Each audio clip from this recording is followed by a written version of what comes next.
Support for this podcast comes from Frito-Lay in the 2023 Snack Bracket Championship. The Frito-Lay Snack-It Challenge is underway, and fans are voting on their favorite snacks to crown champion. We're talking about prime-time matchups between the best 64 snacks in the land. Will Ruffles Ridges reign supreme? Can Doritos defend their dynasty? Or will Smart Food use their smarts for a surprise upset? Only you can decide. Get in on all the action for a chance to win up to $1,000 or a year's worth of snacks. Let your snacks be heard. Just go to fritolaysnacket.sbnation.com to vote and enter for a chance to win. No purchase necessary. Sweepstakes ends April 3rd, 2023. Void where prohibited. Year's worth of snacks awarded in the form of 52 coupons, each good for one bag of chips. See official rules at fritolaysnacket.sbnation.com.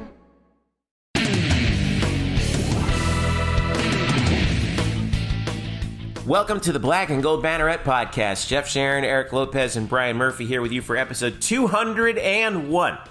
Yes, indeed. We recorded episode 200 yesterday as our softball preview, previewing UCF softball. This time around, we have Brian Murphy here to talk about things that are not softball. We missed you, Murph. I know we did miss you, Brian. I missed me too. We've got the artist formerly known as National Signing Day to talk about here on the Black and Gold Banneret Podcast. We'll also catch you up on basketball, men's and women's. In fact, the women right now are, as we record this on Wednesday night, are leading Tulsa by 14 in the fourth quarter. And we got a couple other things we want to talk about. We'll talk about some tennis and golf. We got lots on the plate here. All right, so as always, follow us at blackandgoldbanneret.com, UCF_banneret, Facebook.com/blackandgoldbanneret. You can follow us individually at Jeff_Sharon, Eric Lopez Elo, Spokes_Murphy. No cheesy cold open joke here, guys. So let's just dive right in. I've basically given up. I can't come up with anything. So, all right. Okay. Dead silence. I was waiting for somebody to be like, "Oh, okay, great." Maybe that was the joke. The joke is Jeff isn't creative enough to think of a joke. That's the joke. All right, let's talk about what is now referred to as the late signing period. UCF adds officially, let's see, 8 guys, although 2 of them I think have already actually been, it's not a secret basically, but and we're not going to break this down too much. We'll have some more recruiting stuff in the coming days. But Murph, you were there at the press conference as UCF wrapped the 2020 class. The big hit here was quarterback Parker Navarro, 6-foot-tall passer out of Desert Vista High School in Phoenix, Arizona. By the way, a few local kids, Garrett French, a tight end out of Venice, Max Holler, a tight end out of Trinity Prep in Winter Park, Stephen Martin, a 6'5" wide receiver out of Bishop Moore, and Riley Stevens, a 6'2" place kicker out of Dr. Phillips. Also Marcus Tatum, who also is transferring over from Tennessee. He's a mainland grad from Daytona Beach. But Navarro is the big story here. What's the big takeaway from this, cherry on top and icing on top of the recruiting class? Well, I mean, it gives UCF, I think, certainly at that point when they were looking at Parker Navarro, and really they started looking heavily into him back in December. You have to go back to where UCF's quarterback room was through, late December into January. They did not have, because Quadry Jones had left the program, had transferred out to Alabama State, and obviously we still don't know what's up with McKenzie Milton. So at that time, you basically only had, Dylan Gabriel and Darryl Mack as your quarterbacks. And so they needed another quarterback. They knew they needed one, and they get one in Parker Navarro, a Phoenix kid who turns down Arizona State to come to UCF. An undersized kid, I think only 6 foot, but very athletic, can run really, is very out of the pocket quarterback, really talented in that aspect. Strong arm though as well. But now with Quadry Jones is back, which we found out today he's officially back on the roster, and Navarro, you're like, well, UCF has maybe a little bit more depth than they imagined. But Navarro's the big takeaway out of today. Obviously, they got the second guy I would say, scholarship recruit that signed today, was the tight end, Zach Marsh-Wohan, big, burly 6'5" guy, and you watch his tape, you can tell just how much bigger he is than most kids on the field. And because he used to be a wide receiver growing up, he does have some of those movement skills that still exist inside of his big frame. So you could see him being a matchup guy in the slot or out wide, and that's what they hope to, that he brings. However, again, at the tight end position, considering that UCF does have Jake Hescock back, they signed 2 freshmen in the early signing period, and now also with Wohan, they're pretty deep. It looks like they're pretty deep there for the future as well. I do encourage everybody to take a look at the video that UCF posted on the Zach Marsh-Wohan guy. This guy's a tight end, 6'5" tight end. He's lining up on the outside, and just it's not fair. It's not fair to the rest of those kids out in California. It's really funny to watch. Actually, it's eye comedy. It's not a put down, but the way his body compares to the other kids on the field, he looks like an offensive lineman who's running a route. But it's just because he looks so much bigger than them. I know. It's pretty crazy. So you got to talk to Josh Heupel at the press conference today, and there were a couple of things. Well, first, let's we got a few bites here that we can play for everybody, but I want to. Most of them are basically updates on guys who are already. Well, they're all updates on guys who are currently already on the roster. Let's start with the Quadry Jones situation. He basically Heupel announced that he is back officially now. Checked out Alabama State. Turns out he didn't like it as much. Decided to come back. Let's go ahead and play the bite right now. Here's Josh Heupel talking about Quadry Jones. So, whenever you start a young quarterback, I think it's tough for the guys inside the room because it's a position where typically one guy plays, and I think in the last half of the season, he kind of wondered, what's my future and how do I fit and where do I belong, and went out and looked around at other places. At the end of the day, I think he feels really strongly about the players that are inside of the locker room with him, the coaching staff that's going to invest in him on the field, in the meeting room, but ultimately, for the rest of his life too, and a group of men that are going to be mentors to him, the opportunity to get a great education. I think you combine all of those things. He felt like this was home and this is the best place for him, and our players respect to him, what he is and how he's handled himself since he's been here, and we did as a coaching staff. So, Murph, the quarterback room is slightly more crowded, but that doesn't necessarily mean that it's totally packed here. What was your sense about what happened with Quadry deciding to come back? He's just buyer's remorse, I guess? I think it's a kid who realized that, although his path to playing time really is blocked here, and you could tell Heupel mentioned that, at the end of last season, he didn't know what his future looked like on this team. And so he wanted to go to a place where he could play. But I think he also realized that being in a place where he felt comfortable, where he felt at ease, was maybe more important to him. And so, I think after spending some weeks at Alabama State, and again, we really won't really know for sure until we talk to Quadry, hopefully maybe in the spring, during spring ball. But it seems like Quadry realized pretty shortly after he committed to Alabama State that he really wanted to be at home, no matter what it meant for his playing career. He felt best off staying in Orlando, and that's why he's back. Well, that's good. I'm glad he's. If he feels like this is the right place for him, I'm glad he's still here. On the other hand, got an update about Brandon Moore. What was the latest on that? Well, here's I had to ask Josh Heupel about Brandon Moore because we really haven't talked about Bam much at all this season. Obviously, as he's been rehabbing his ACL injury from the first game of the year. And so I just wanted a quick update, and Heupel gave us one, and I will say it's a pretty positive update on Brandon Moore. He's doing really well. He starting to move around with his lower body right now, and feel like he's on track. He's still got hurdles to climb and a bunch of rehab, but he's going to be more and more functional as we get to the back half of spring ball. Won't be in spring ball, but functional in his movement, starting to train at his position, and should have him ready as we get closer to the end of summer. So there's Josh Heupel talking about cornerback Brandon Moore. We'll not see him in the spring, but you heard there at the end of the clip, they would like to get him going and think he'll be ready to go near the end of summer. So I guess check back in sometime in late July or August to see where Brandon Moore is. But it sounds like he's on the right track at least. What was the actual? I can't remember. What was the actual injury he was diagnosed with, or did they reveal that? He tore his ACL and I believe also dislocated his kneecap. I believe that was the only damage sustained in his injury. Okay, but I mean, it sounded to me like you said, like he was pretty optimistic about it. I have no reason to doubt him on that. And then finally, speaking of optimism, McKenzie Milton. What was the latest update on him? Well, obviously, anytime we talk to Heupel after a couple months, we're going to ask about Milton. And certainly McKenzie gave us an update recently about moving out of his, big bulky brace into the more sport-specific, flexible brace.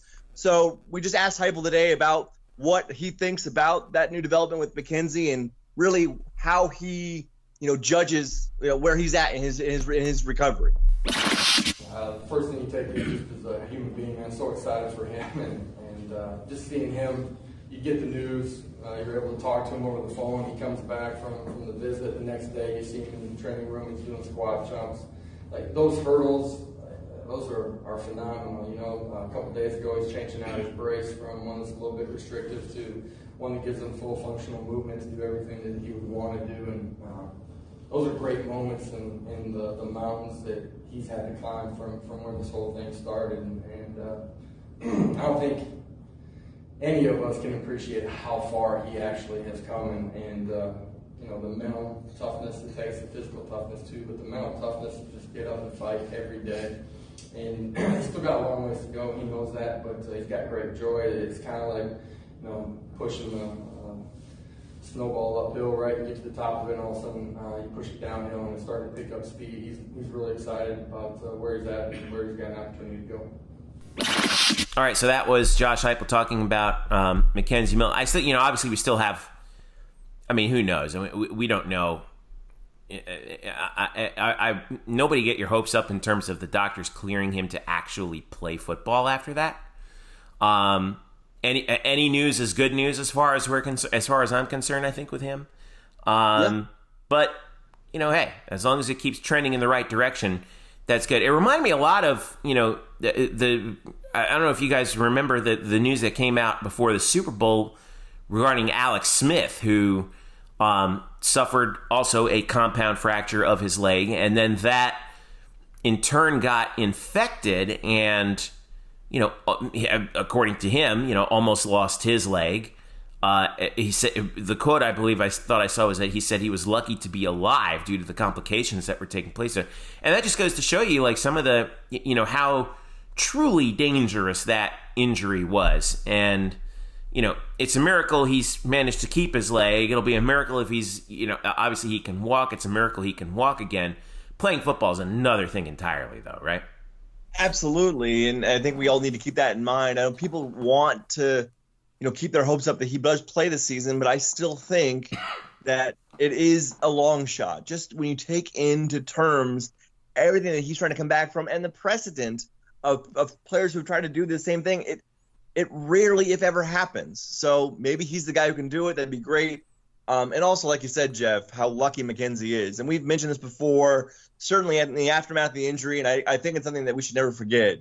The fact that they were playing that game on Black Friday 2018, they were playing that game in Tampa, down the street from Tampa General, a level 1 trauma center. Right. And they weren't playing that game in, like, say, Greenville, North Carolina against ECU. That difference saves his leg undoubtedly. Yeah. So, turns out. I agree. Yeah. So. Well, let me ask you this, Murph, now, because I remember in December people were worried about. It's funny how a couple months changes things. 2 months ago, we're worried about the quarterback depth and the position and everything like that, and here we are a couple months later, and it seems to have resolved itself. How do you see now the quarterback roster here, the depth chart, if you will, or the room, as Jeff likes to say, going into spring ball and beyond here with the new additions and the return of Quadry? Well, it's kind of back to where it was pre-Brandon Wimbush, right? Like we're now back to where we were with McKenzie healing up, and with Mac and Gabriel and Quadry. Of course, at this point last year, we didn't know how good Dylan Gabriel was. My thing is with Parker Navarro, and I know we want to get excited for him because he's a quarterback, so obviously we gravitate to those kind of guys. My thing is, if you just look at the room, right? Like, obviously, Dylan is only a sophomore, only a true sophomore, and has been outstanding, unquestionably one of the best quarterbacks in the nation. Darryl Mack behind him, I believe, is still only a redshirt junior heading into 2020. Yeah. And then you have Quadry Jones, who I believe is a redshirt sophomore. So I would like to throw out a question. What are the odds we see Parker Navarro play in a game of any meaning, play any down in a game that has any significant meaning before 2022? Because I would say they're low. Well, I think I speak for it's Darryl, by the way, is going to be a redshirt junior this year. You're right about that. I think a lot of people were kind of possibly thinking that that he might transfer, and given the situation with Dylan Gabriel's emergence, obviously we haven't heard any he has not entered into the transfer portal at all. So I wonder if this year that the goal is going to be it's going to be a race between Darryl Mack and Dylan Gabriel to see who's going to be the starter. No. Gabriel starts. Well, he starts. No. No, he starts. Yeah, Jeffrey, what are you doing? Jeff, what are you doing? Stop it. Jeff. Well, okay. Well, put yourself in Darryl Mack's shoes. Okay, you're not. It's February. You're gonna just accept that now? I mean, I don't think so. I think I think that he would head into the 2020 spring and summer thinking, I'm going to try and take this job. He lost it because of the injury last year. And obviously Wimbush is not here anymore. I mean, you'd want that kind of competitiveness from a guy like that, right? No, you want him to practice like that. But Josh Heupel isn't going to formally open this up to a quarterback competition. That's not happening. And he said that? No, I'm saying that's not going to happen. I'm saying that. You really think they're gonna put us through another quarterback competition in fall, like another? Yeah, there's no reason. I mean, there was nothing that happened last season that would suggest that. Now, do I think Matt could get some snaps during the season? I think that's the question you might want to. I think the better question to ask. But I don't think I think this is Dylan Gabriel's team now. Starting. I mean, I really Mac is in a contest to be the lead backup, and even if he doesn't get that, Mac, because of his size and athleticism, he's still valuable with those direct snaps and just QB sneak stuff and QB draw stuff that he can run. And we saw a lot more of that later in the year too. I wish we saw more of it earlier, but yeah. You'll still see that. My whole thing with Navarro is this is great, and I'm happy for him, and I hope he enjoys it. I just have I have no expectation that he will play anything of significance before 2022 at all. Well, especially in today's landscape in college football, you almost have to go year by year now, right? With the transfer rules and things like that, things change rapidly. And the other thing I think for Mac is he knows this from experience. Unfortunately, he's one play away from being the starting quarterback. I think that's the deal there is, hey, I mean, he's been in these shoes where McKenzie got hurt and he had to come in and start. And, that could happen to Dylan Gabriel. You never know what could happen.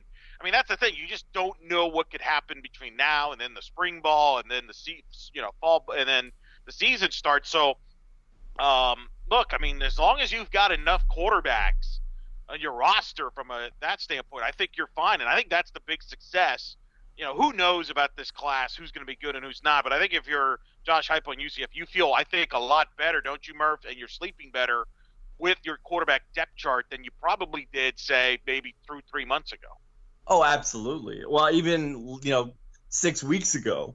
I mean, there's no question. I mean, yes, obviously the sword of Damocles that hangs over everything in football is if he stays healthy. And we all know that is not assured for anyone. But I'm just saying, is if if Dylan Gabriel stays healthy and does not transfer, nothing that we can really predict. If none of those things happen, I mean, he is the starter for this team for at least the next 2 years and possibly the next 3 seasons. In which case, I hope Parker and Quadry really enjoy Orlando.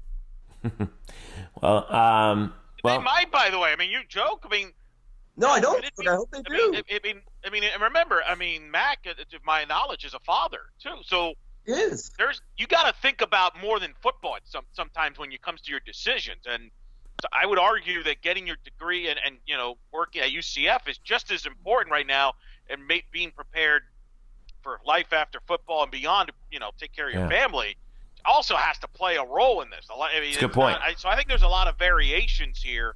And I think for Quadry, it's probably the same thing. I mean, we forget sometimes these are 18 to 22-year-olds. And by the way, I mean, have we all been on the UCF campus? It's not a bad place to be as far as, getting your education and getting your degree. I still think that does matter to some of these players, and we have to remember that. And I think that I applaud that. I will never question anybody for staying because of that. Right. I'm not questioning it. I'm not making light of. No. Not at all. Like I said, like Quadry came back not because of the possibility of playing here, but because he feels, I think, best off in Orlando than anywhere else. So that makes sense for him. I'm saying because what we do is we have to look at these human beings as athletes. That's really mostly what we get paid to do. So we're only doing it from that lens at most points. Viewing it through that lens, and I'm not dumb enough to think they're only football players. I'm not a meathead says like, well, they're not human beings. They play quarterback. Like, of course not. I understand that. But since we have to look at it through that lens for the sake of this podcast and for our jobs, I'm saying is I am looking at Navarro, who is sure, he has got his day in the sun. It's fantastic. I really hope he enjoys the experience of the next 2 years. Because the reality is, if everything goes according to plan, he won't play much. Right. Well, right. The irony of all that is that's used to be how it worked in college football. Is you wait your turn, and deals like that. So that that there's not. I'm sure he. I mean, I think we all agree. The plan would probably be to redshirt him this year. And absolutely. Then, go from there, and I think I agree. I mean, I think Dylan Gabriel as of now is the guy moving forward, but things change. You never know what happens. Moving forward, and so we'll see. But hey, look, like I said, it's better to have all this problems than saying, "Who's our backup again?" Right, it's true. All right, so we'll have some National Signing Day stuff. Wrap it up. I'm going to look back at the class from 5 years ago. Add that to our database in there. Be sure to look at that. Murph, you got an article up there as well, kind of wrapping things. And I guess we probably won't hear anything from here on until the beginning of spring football. So sounds like that'll happen at the end. It'll start at the end of the month, right? Which is earlier than usual, but sounds like they'll start doing formal spring ball practice sometime this month. All right, so we'll be keeping an eye on that. By the way, a little breaking news before we go to break: Taco Fall played 1 minute tonight for the Boston Celtics in their victory over the Orlando Magic and collected 1 rebound. Any report on the decibel meter of his when he got into the game? No reports on the sound. But he can't. Well, I think it was a little bit muted since he was coming in for Jason Tatum, who looked to have injured himself on the final minute. So maybe the reception was a little muted. But anyway, Taco got some action tonight, which is good. 116-100 the final, Boston over the Magic. All right. Why couldn't they blow him out when I was there a few weeks ago? I know. They tried, but the Magic kept coming back. And we also have some more breaking news for you. Final score from Tulsa. UCF women's basketball gets the victory over the Golden Hurricanes 62-49. We will talk for those that are listening to this episode, I'm sure Jeff at some point will realize that you all knew this result already. He didn't have to update you on I know. it. I just like doing that because it makes me feel better. Okay. For those who are listening, I'm a TV guy at heart, so. We'll talk about the UCF women's basketball team and their counterparts on the men's side when we return. This is the Black and Gold Banneret Podcast. Don't go away. Today's episode is brought to you by Cars.com. With over 2 million vehicles and 50,000 more added every day, Cars.com will match you with the perfect car for you, your budget, your life, your style. And if you're ready to say goodbye to your current car, Cars.com will get you an instant offer to cash it in. Just start by entering your license plate and get matched with a local dealer who will write you the check. So whether you're looking to buy or sell, just go to Cars.com. It's magical. Welcome back to the Black and Gold Banneret Podcast. Jeff Sharon, Eric Lopez, Brian Murphy with you. Let's talk a little hoops. We're recording this on Wednesday night.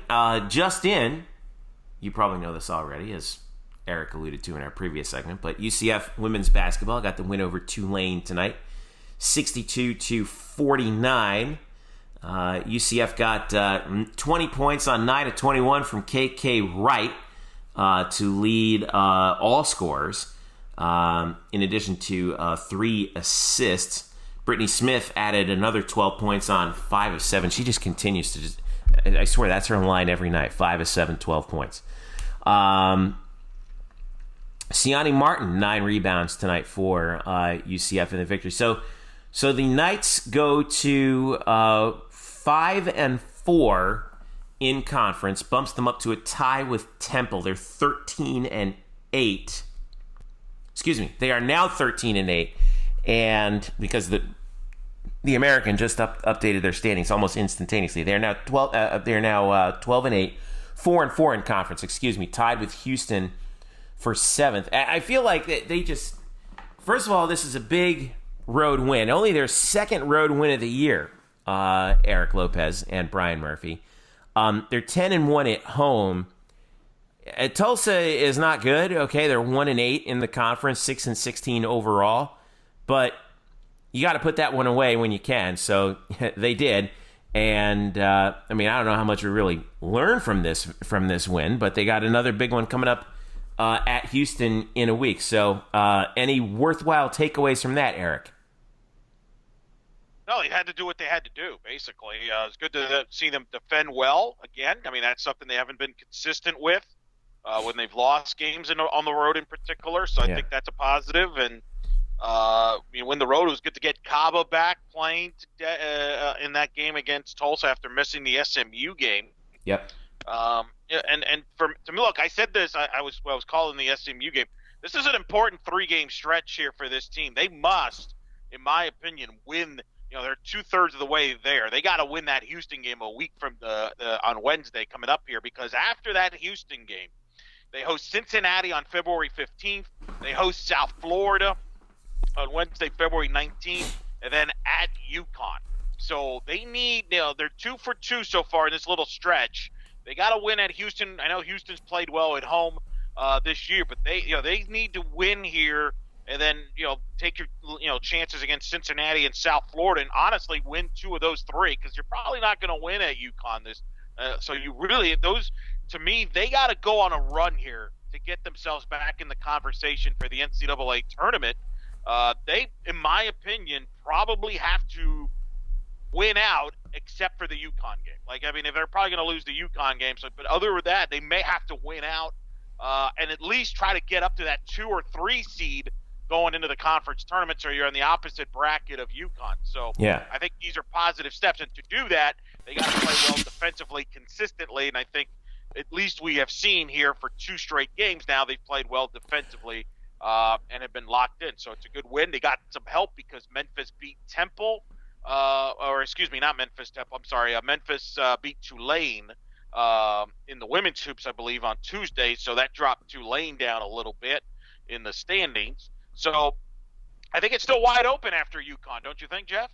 Yeah, well, here's the thing that's going to be key. 6 of their last 7, like you mentioned, are against teams that they are either tied with or behind in the standings. Yeah. And that includes UConn. The only one that's not is Memphis in their second to last game. That game's so here's the deal. The road games in that stretch are at Houston, who they're tied with, at UConn, which you almost have to just throw out, and then at Memphis. So that Memphis is behind them. So all those key games against teams that are ahead of them, and I would say I guess we could call them gettable, right, are at home. Cincinnati on February 15th, that's Saturday. South Florida on Wednesday, February 19th. Temple on Wednesday, February 26th. And then Wichita State on senior night on March 2nd. So, hey, look, man, now or never, right? I mean, you had your tough part of the conference schedule with all those teams on the road in the first half. Now you got to put it together and defend that home court. Like I said, 10-1 at home. This is going to be a big stretch here as we go through February. This is a big month for them. Big month. Big month. Big month for them, and we'll know what their outlook will be postseason-wise after that stretch. By the way, a shout-out to KK Wright, who became the second UCF player. This happened in the SMU game. Second women's basketball player in program history to hit the 1,400 points, 400-plus assists, and 200-plus steals in a career. 1,400-plus points, 400-plus assists, 200-plus steals. Sharia Davis, who played here about 20-some years ago, is the other player that's done that.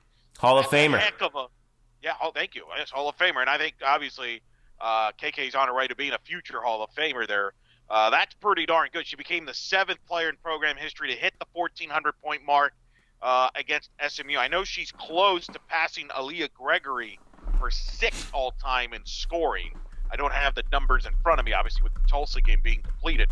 But just a quick shout-out, and I know we'll get plenty of time to talk about it as we get closer to the season ending, but pretty heck of a career for KK Wright. And I think that's pretty jaw-dropping numbers when you think about it. Well, she's obviously, with 1,400 points down, she's on her way to 1,500. And I think, what do we have? 4 or 5 players who hit the 1,500-point mark in school history? So, I mean, that's some pretty rarefied air right there, and it's only going to continue. And I would imagine that she's going to have the ball in her hands a lot in this final stretch. So, what will she be able to do with it? We'll just have to wait and see. All right. Men's basketball. Where's that schedule? There it is. They are awaiting they're in Greenville. They actually play the Pirates of ECU on Thursday. If you're probably listening to this on Thursday, so more likely be tonight, 7 p.m. at Mingus Coliseum, to kick off the second half of the conference schedule. Now, I wrote something on Monday on the site, and I appreciate your compliment, Murph, although as backhanded as it was. You're welcome. And basically the headline, you can check it out now. Everyone calm the hell down about UCF men's basketball, because after the loss. Wait, you're telling people to calm? Yes, I am telling everyone to calm the hell down. Okay. Because I'm a contrarian, and that's what I do. But, all right, so they lost in Tampa, South Florida, in 64-48 in a game that UCF was just not in from the very beginning, okay? South Florida had a long run in the first half. That was pretty much that. And then they just stiff-armed UCF the rest of the way. They're 11-10, but tied for last in the conference at 2-7.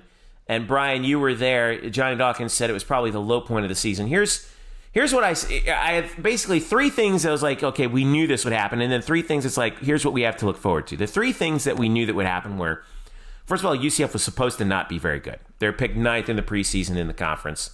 So far, they've lived up to that. They lost 80% of their scoring from last year.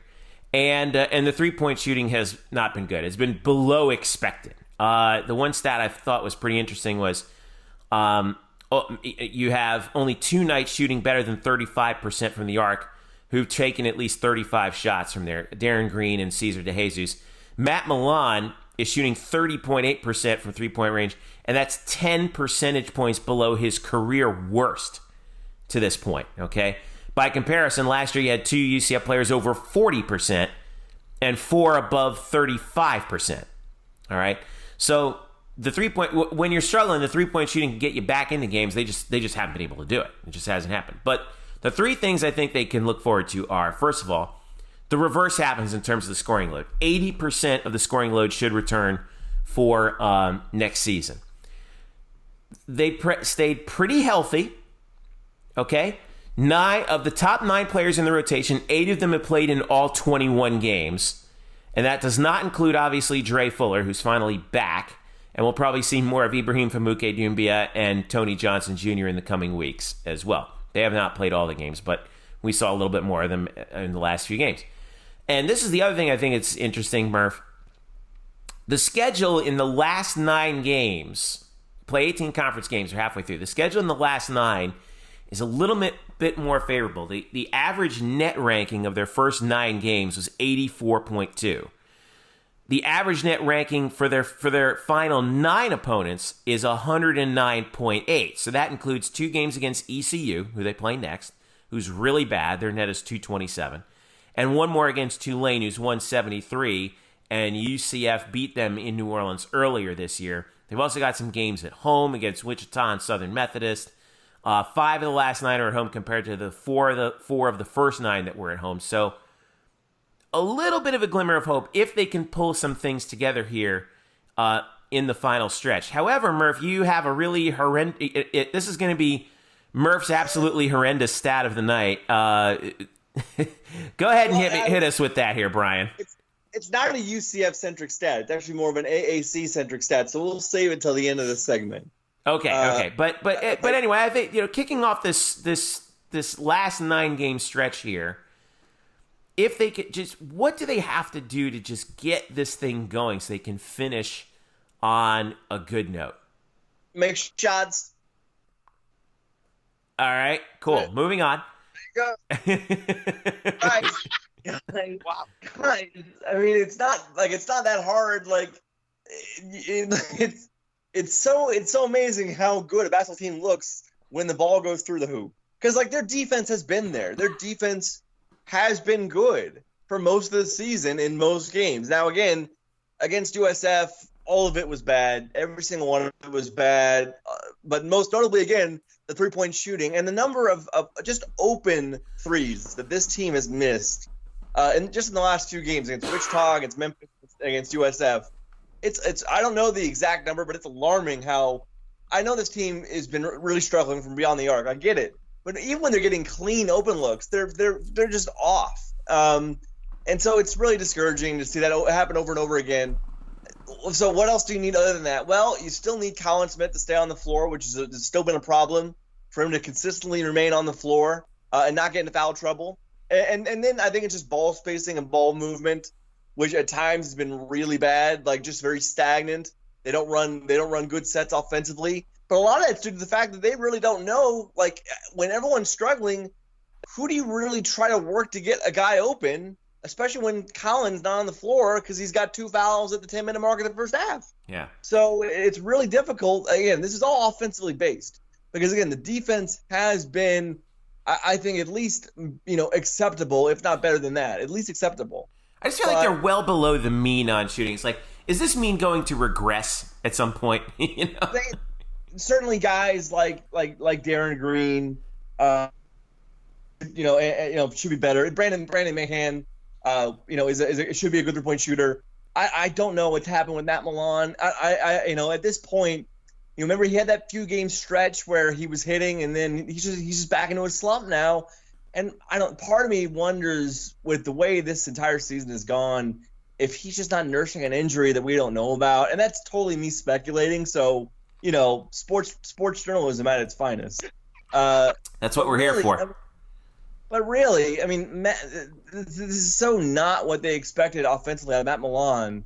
For him to be this bad for really the entire season outside of 3 games a few weeks ago, I had to think something else is going on with him. And then secondly, not secondly, but fifthly, they don't have, otherwise when he's not hitting and when Darren Green's not hitting, this team doesn't really have a ton of great 3-point shooters. They have decent shooters, but Dazon Ingram really shouldn't be taking shots from 3. Cesar DeJesus knows that he's not an outside jumper guy. Colin Smith will still hoist a 3 here and there, but that's really not his strength, even though he wants it to be one.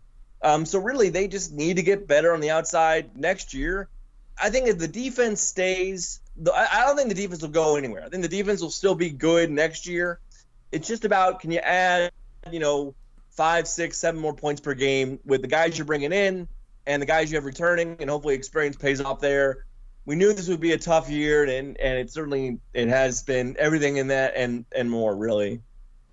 Yeah, Well, that's tough there. They better make some shots in Greenville, Murph, because they're going to play East Carolina on the road, and it's kind of a contrast. We talked about UCF doesn't really have that guy to go to score.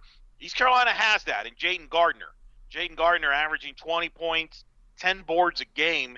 To put it in perspective, he's basically a third of the offense. I mean, he averages 20 points a game. The second leading scorer is Brandon Suggs, who has like a 9 points a game. That's a big drop-off, and he gets basically a third of the rebounds. So he's a one-man show for him. And the thing that worries me about this game here, Murph, Gardner's coming off an off game. He only scored 11 in his last game against Temple. So he usually doesn't have two bad games in a row. And my question to you, Murph, is this is going to be interesting, the approach here. Do you try to double Gardner? Do you try to, or do you just let him score his and take everybody out of the equation? It's going to be interesting what the philosophy is on this matchup. But that's, to me, one of the keys that I'm looking forward to seeing in this game. You really can't let him beat you. I know that you go, well, we can let him get his 20 and then cover everyone else. No, I think in this sense, he's the one guy you really have to clamp down, and then if the other guys go off, then you tip your cap, and so be it. Kind of like the Lance Thomas from Memphis last week. Lance Thomas came into that game averaging 2 points and 1 rebound, and then goes for 20. Had hit 1 3. Yeah, we'll let Lance Thomas beat us. Well, guess what? Yeah, right, exactly, and that's what happened. Jaden Gardner. One thing I think that worries me about that matchup is he is tremendous at getting to the line and drawing contact. He draws about 7 fouls per game on average. He takes a ton of free throws per game, and I can just see this being a game where if he drives inside, he could be living at the line, getting Colin Smith back in foul trouble, and then UCF is really in deep trouble if he really is controlling the game, which I could see this happening. Right. Well, and then because of that, do you see maybe a tweak in the lineup? Not necessarily just because of the struggles in the offense, but maybe because of that, maybe you try a different lineup to avoid having Colin Smith match up with Gardner there and try to keep him away from foul trouble. Because you're right, Gardner's got 183 free throws in 22. That's like 8 a game. I mean, this guy is just. I mean, I'm going to use a baseball analogy just because I know you're excited about baseball season being around the corner. It's a bit of a stretch, but I think he's this good. It kind of reminds me of Mike Trout and the Angels the last couple of years, right? You avoid Mike Trout beating you, take your chances with the rest of the roster lineup that's not as good, and they have flaws, so that's why they're not a very good team. But he's capable of beating you by himself. So I'm curious to see if they tweak some of the lineups there to guard him. Well, 2 things. One, I appreciate the baseball reference for my effort, or for my enjoyment. I appreciate it. However, you should know the Angels lineup is very good, and I know it's really the pitching's the problem, but it's the closest thing I can think of. Anyway, I understand what you're trying to get at there. I don't know. They've been through 8 lineups this season. UCF has. What will it mean if they change the line? I am just interested to see how they go about guarding Gardner. Whether obviously they'll play zone. Again, their zone defense has been their better defense, and they just can't afford to have Colin or Dazon even, I think, go one-on-one against him. I think they'll play zone, and then whatever may be will be que sera. But I will. I also want to say that if you look at AAC basketball as a whole. Like I watched Memphis and Temple tonight, and if you watch this conference as a whole, and you kind of find yourself saying, "This is kind of ugly."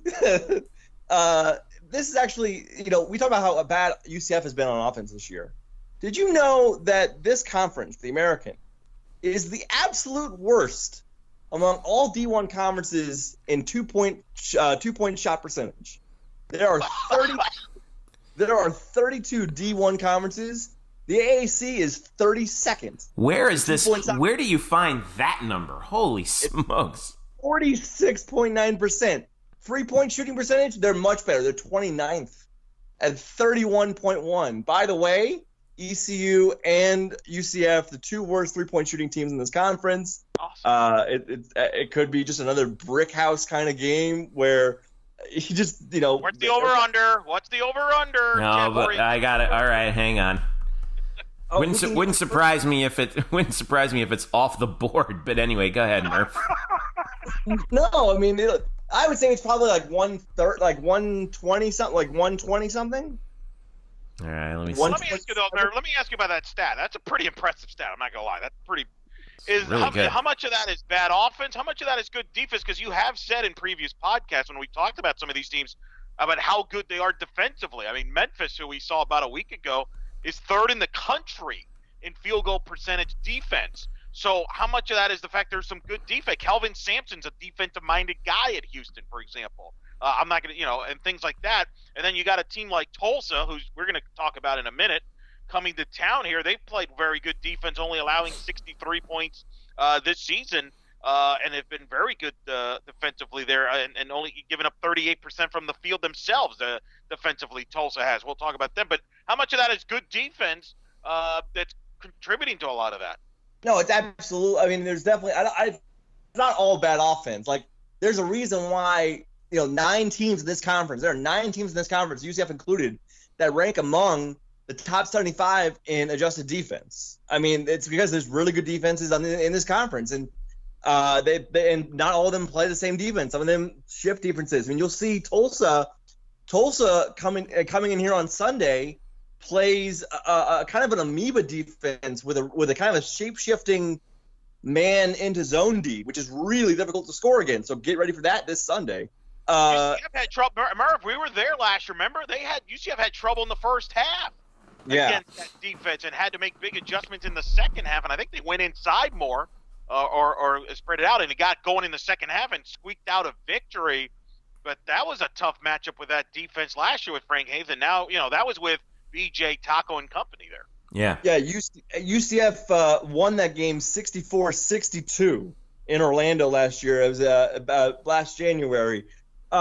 We should actually should we talk about Memphis? We talk about Tulsa a little bit here because I want to talk about that because they just the magical Goofus dust is just all over their uniforms right now. I mean they got the buzzer beater the other night. They're 7-1 all alone in first in the conference. 15-6, they have. They're well. I don't know where they put the rabbit's foot, but they are firmly. But they are. They're just having a magical year right now, aren't they? Absolutely, and they just beat. Was it Wichita State on a buzzer-beating 3? Yeah. By a kid, a great story. By a player for Tulsa, whose dad got to see him play for the first time in his life. That game, and that's the first game his dad sees is his son hitting a game-winning 3 at the buzzer. I mean, it's pretty awesome. And then he broke down at the post-game presser. But no, I mean, Tulsa. What's funny about Tulsa is they've beaten Houston, they beat Wichita State, they've crushed Memphis. They basically broke Memphis in half. And if the season ended today, and obviously, if the season ended, they'd be the conference championship. They'd be the conference champion, but you can't assume they win the conference tournament. And let's say that doesn't happen. This team is really struggling right now to even make it in the NCAA tournament. I know that sounds weird because of where they are in this conference, but they don't really have a lot of quality wins. Yeah. They're just the problem is they played a weak non-conference schedule. Their net as of Wednesday night was 60. Their net is 60. That's not a good number to have. It's not the end-all, be-all. But their problem is, you look at their non-conference. They lost at UT Arlington, for example. Mm-hmm. They beat Austin P. Whatever. They beat the Southeast Louisianas of the world. They beat Vanderbilt. Well, Vanderbilt's not very good. They played Arkansas Pine Bluff, which hurts your schedule strength. They lost to Arkansas State as well at home. These are home losses. They lost. They lost a triple overtime game to Colorado State at home. Those things are hurting them. They've really have turned it around in conference play, but you're right.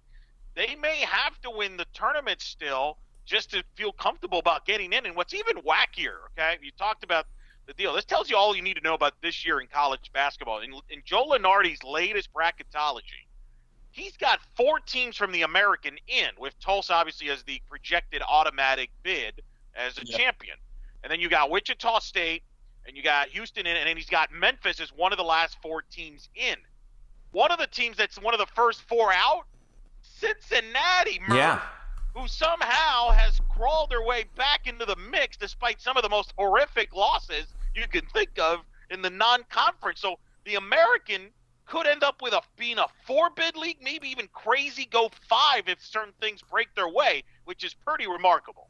It would be crazy. Yeah, what's nuts about Cincinnati is, you can't draw a straight line from it, but really since that like zany ending to the Colgate game where Jaron Cumberland threw up a half-court shot in a game that he thought Cincinnati was down by 3 or whatever, and they lose to Colgate at home. Since then, they've been pretty good. They've won the last 4. So, yeah, Cincinnati's worked their way back onto the bubble. It's been great. One more thing about Tulsa that I'll point out heading into this game at UCF on Sunday. And, again, they play at home against Connecticut on Thursday. But Tulsa's won the last 6 games. They've won the last 6. Here are their points allowed in those 6 games. 61 to Houston, 49 in East Carolina, 54 to Tulane, to Memphis, because we all remember that. They give 75 to Connecticut in an overtime game, and then 51 to Wichita State. This game on Sunday is going to be ugly. So ugly. No, but you know what's not going to be Great job ugly? selling it. No, there's going to be something. Not everything's going to be ugly, Murph. Space jerseys, huh? That's right. There we go. Difference maker. They knew it. They knew this game. They had to shine this game up. They put the space jerseys are coming out February 9th. They are so clean, though, man. I love them. Are you going, Jeff? You're the one that's like Mr. like Space Guy. You're going, right? I'm not going to be able to make it on Sunday. No, I can't. No. Boo.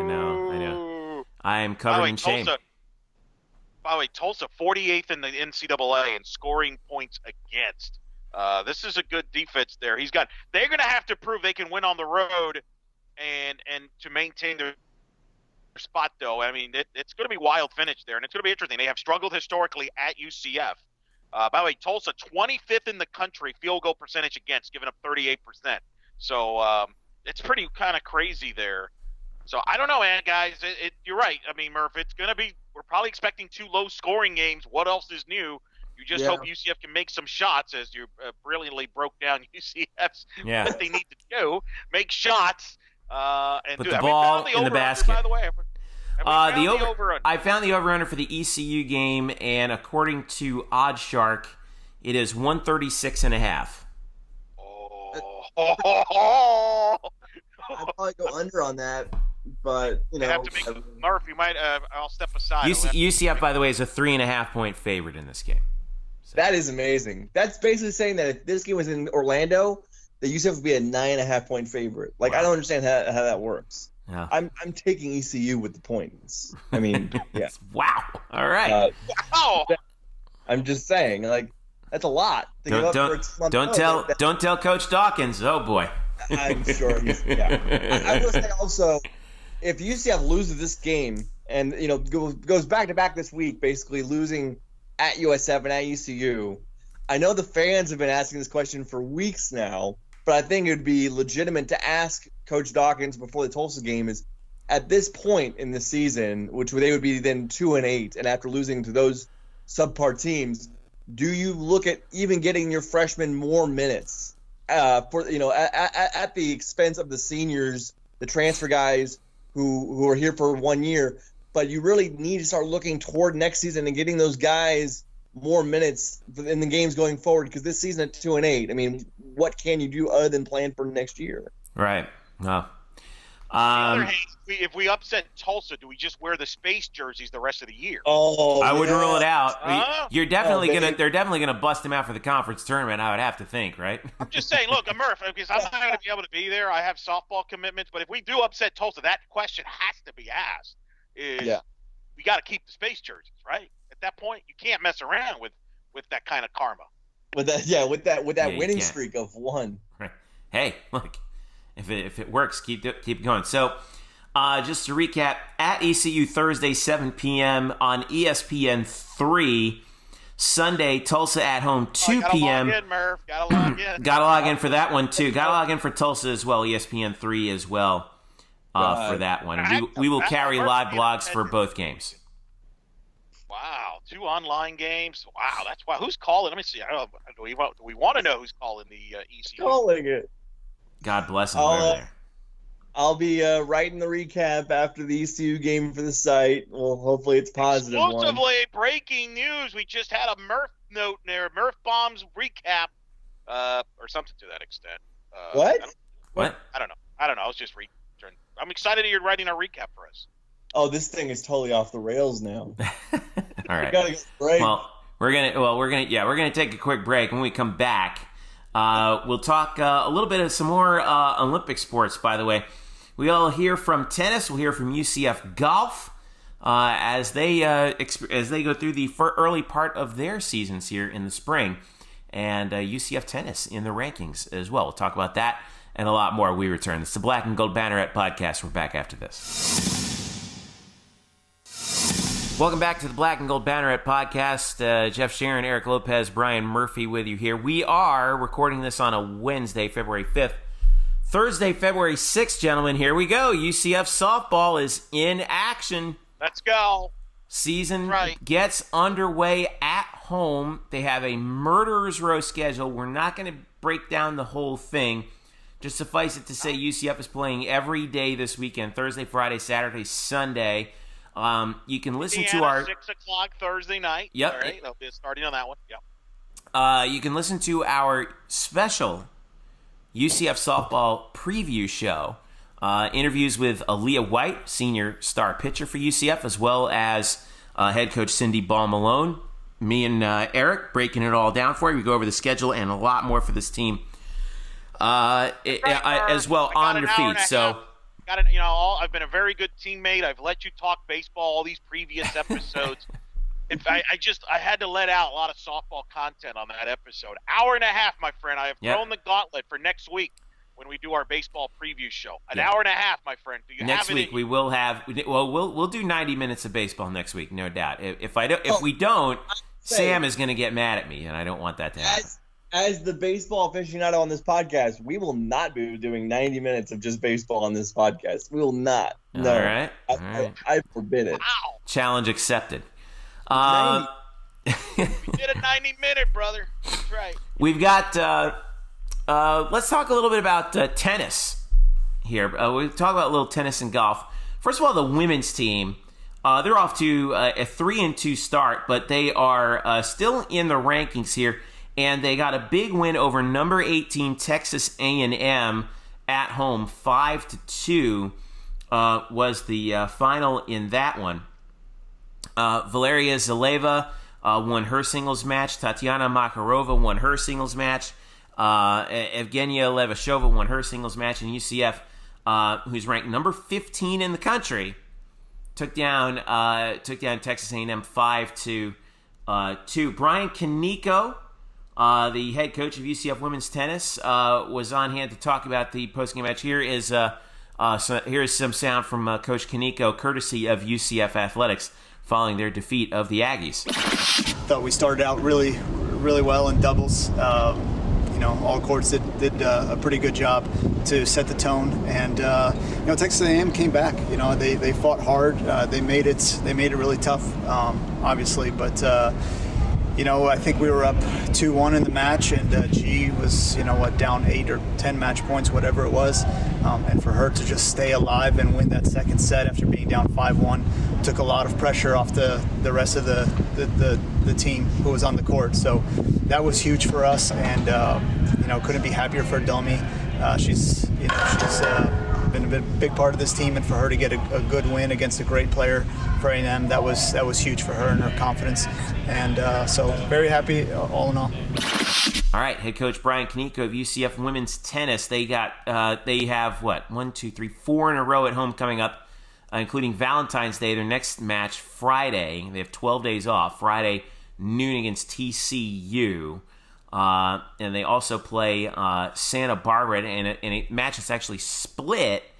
The doubles will take place in for that match on Valentine's Day, and then they play the singles on Sunday. I've never seen that before. I wonder why they're doing that.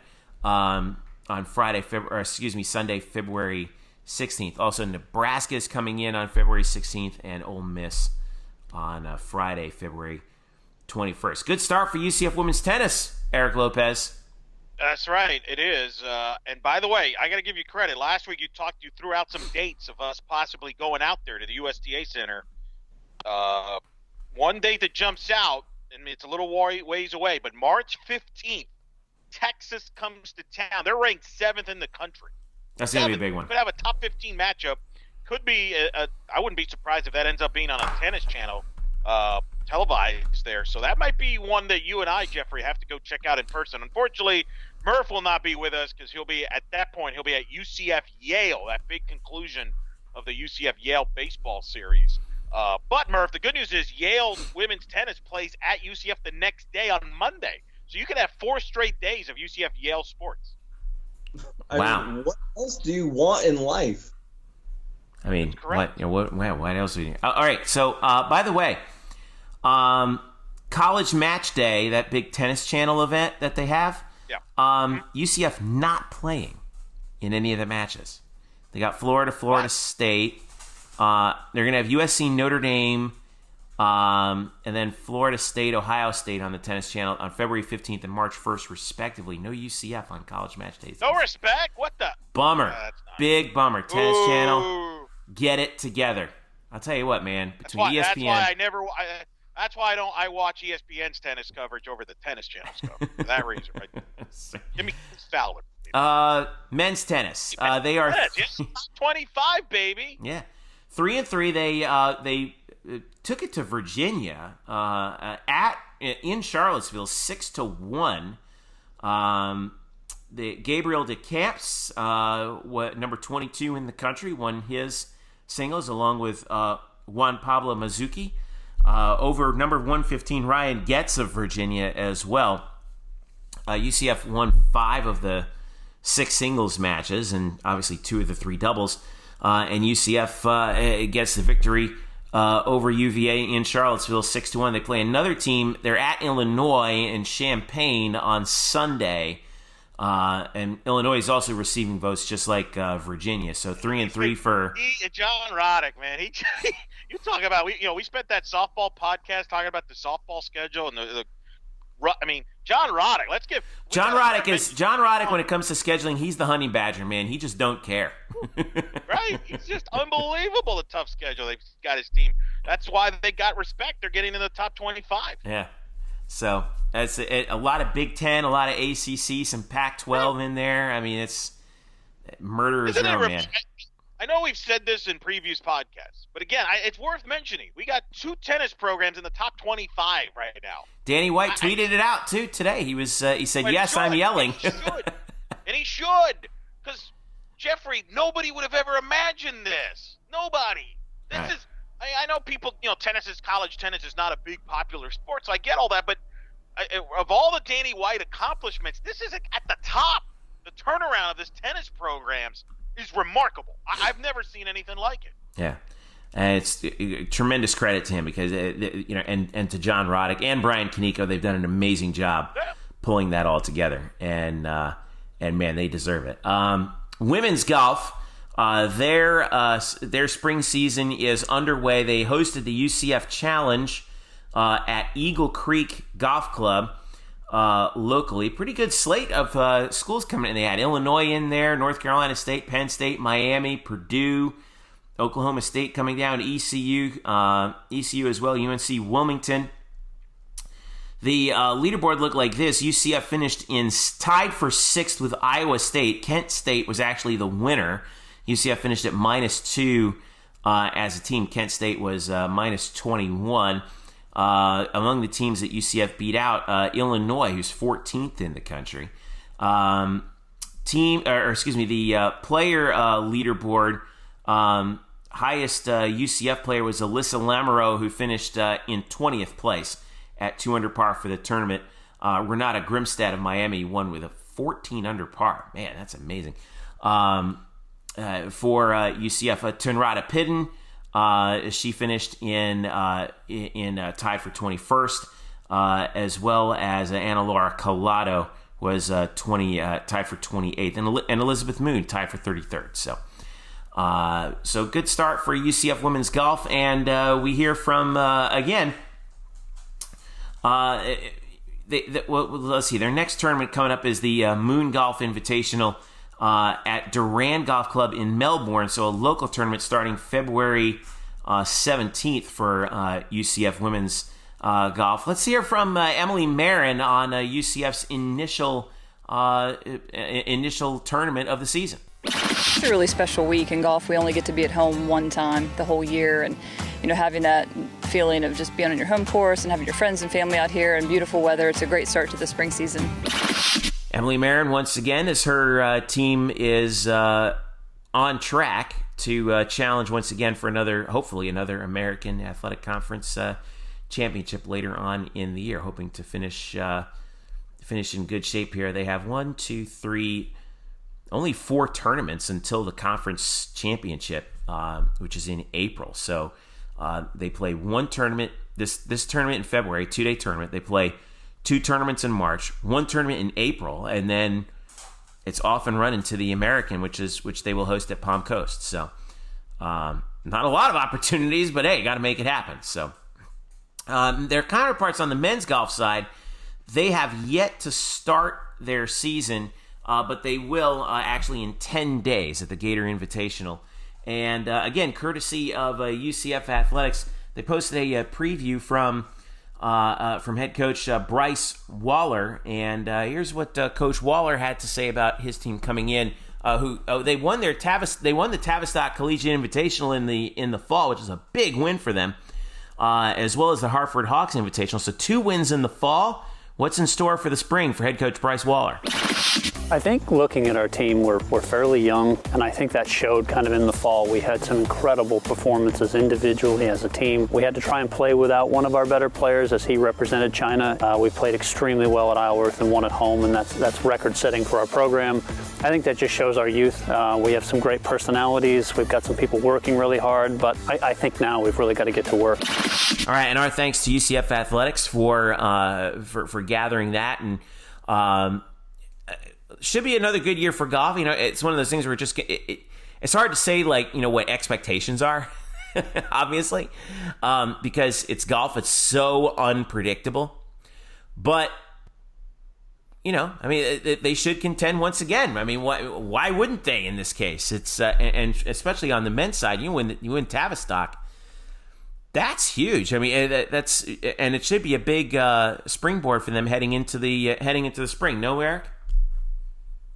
I agree. Yeah, it should be a good springboard, and after another successful year, very quietly. Our golf programs are always in the mix, and I expect the men's team who missed the tournament last year, I think they'll bounce back and get back into the mix, and then the women's obviously after the great year last year. So it's pretty remarkable. The golf programs obviously have been very solid, always in the mix. Makes sense with Orlando being a big golf city. So we'll just see how they kind of play it out here with the rest of the way. Same thing with tennis too. I always felt like if there's 2 programs that UCF should be really good at year in and year out, it's golf and tennis, and I think we're seeing that come together real quick. All right, let's wrap this baby up. Murph, we got baseball coming up. We're going to do our baseball preview next week. What do you have coming up in addition to the basketball that you'll be doing? Well, we do have lots of basketball. Both tomorrow night I'll be watching and tweeting and writing, and then Sunday against Tulsa I'll be watching and tweeting and writing. So, yeah, a lot of that. But you know what Sunday also is, Jeffrey? Sunday is the Oscars. And I like film. I like lots of film. I try to see about 75 to 100 films a year. And so I don't know how you do it. How do you have time to do that? I never watch movies. I don't understand it. I feel bad for you? I don't know. Are the Oscars completely overrated? Absolutely. Do they mean anything in the long run? I mean, not to us. They might to the production companies, but really, they are not a great gauge of the best movies of the year. It's kind of a popularity contest. We all get it. However, that will not stop me from having a huge outrage complex come Sunday night when I watch it. And I will just say quickly, as far as picks, I'll have all my picks. I swear to God, I'm going to do this. I'll have all my picks written on Twitter Sunday before the game against Tulsa, because this is like fun to me. I would obviously take Joaquin Phoenix for Best Actor. I don't think there's any doubt about that. Best Actress, I think it's been Renee Zellweger since September, and Judy. There's no argument about that either. Although I will say that Elizabeth Moss and Her Smell, which is a movie that no one has seen, is outstanding. You should definitely see that. And Best Picture, I know 1917 has all the money on it, but for me, the writing is really super thin. The character motivations at times don't make sense. I would like to see Parasite win it, which is at equal points comedic, clever, thrilling, nerve-wracking, and horrifying, while all being shot beautifully. I think that's the best film of the nominees. I wouldn't say it's my favorite film of the year, but if we're just judging on the nominations, that should win. We're not expecting. I mean, there's not a lot of drama, right? I mean, it's really not. I know you like Parasite a lot, but like 1917 is supposed to run away with it, right? I mean, just because of its sheer the ambition of how they shot that movie, I think, right?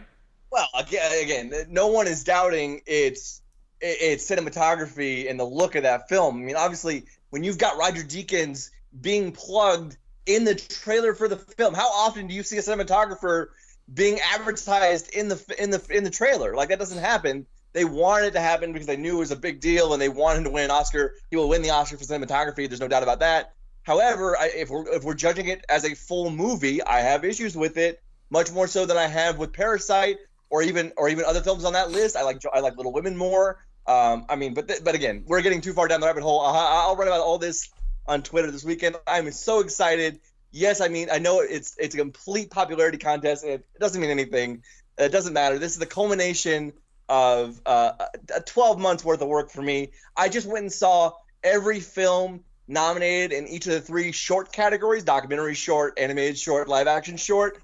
I've currently seen all but 2 films that are involved in the top 8 categories, which are both acting categories for men, both acting categories for women, Best Picture, Best Director, Best Cinematography, and both Best Screenplay categories. So all 9 of those, I've seen all but 2 films that are contained in those.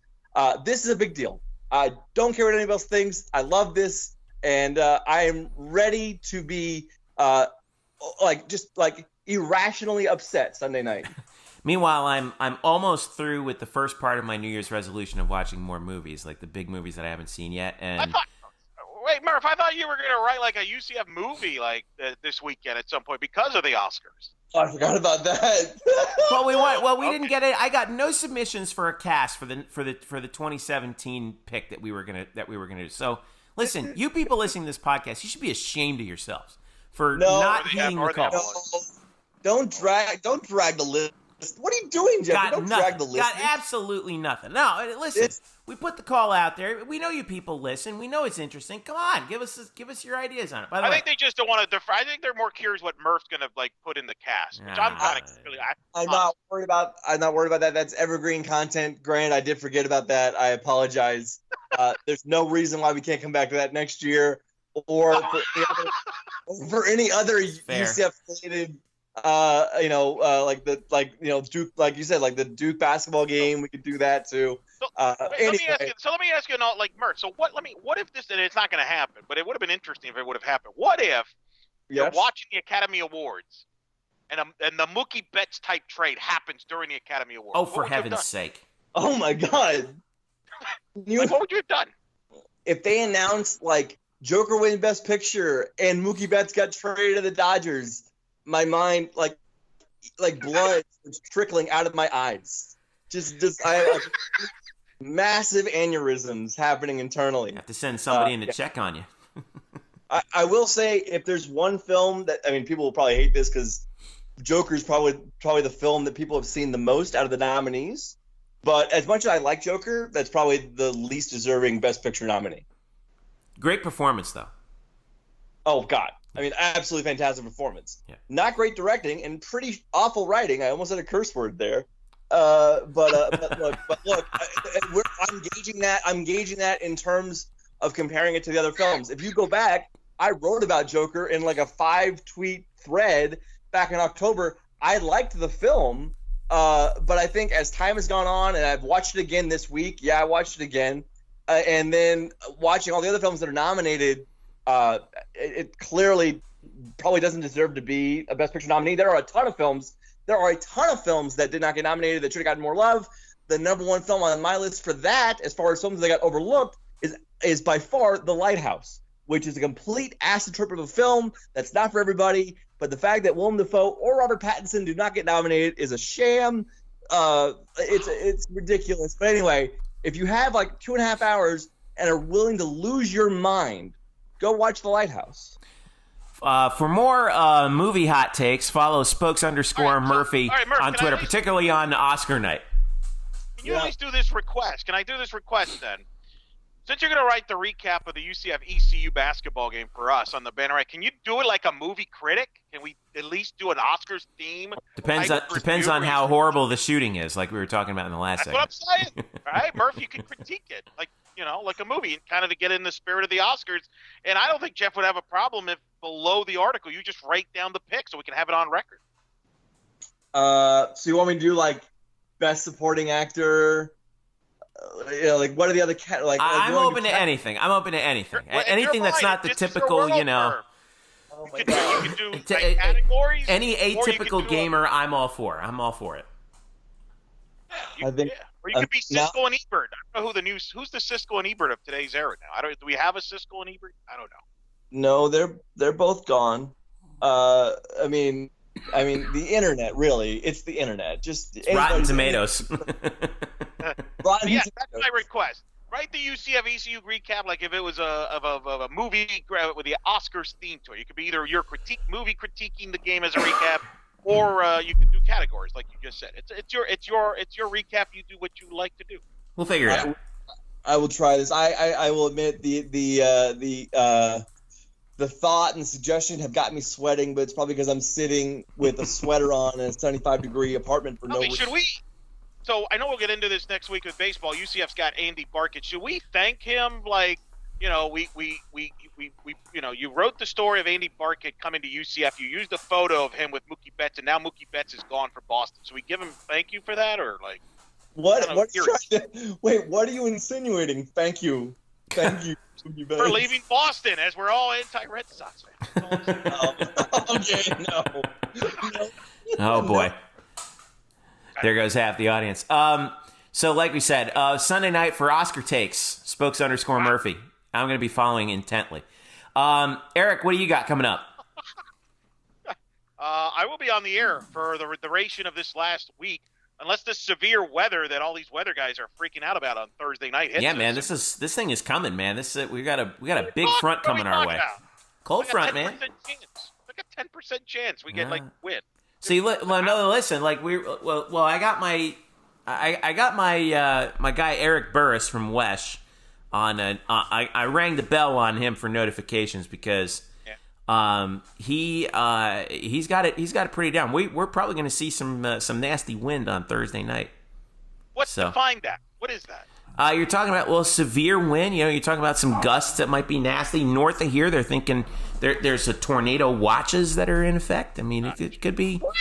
Yeah.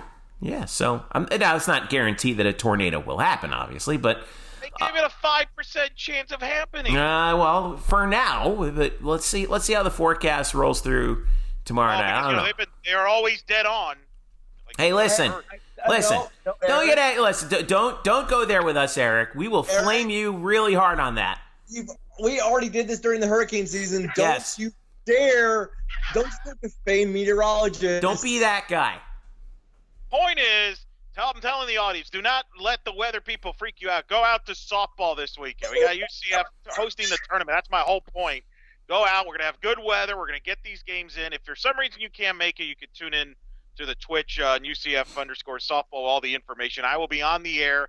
At least, Murph, you can pop in for a couple innings before the basketball game on Thursday and beyond.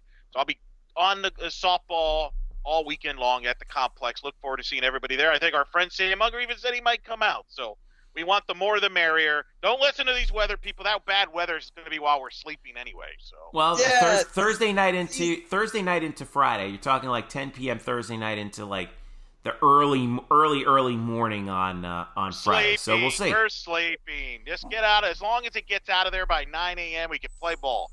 That's all I'm talking about. We're playing ball. Make sure you're listening to our previous episode. We went in depth on the softball podcast.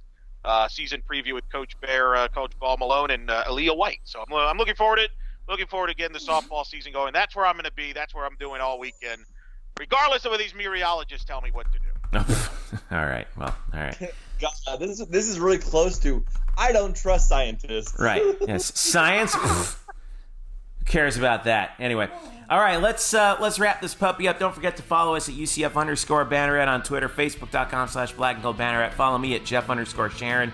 Follow Eric at Eric Lopez, Elo. Follow Brian at Spokes_Murphy. You can check out our Twitter list where we have all of us involved as we roll through the spring. We'll probably have some football stuff coming up as well with the draft coming up. We got a couple guys in the draft combine, in particular Novell Clark, Gabriel Davis. I'm surprised we have not seen Adrian Killens get an invite to the combine. Who knows? Maybe he will. But we're going to be preparing for that as well for football. Looking back at recruiting, a whole bunch of stuff that you need to do.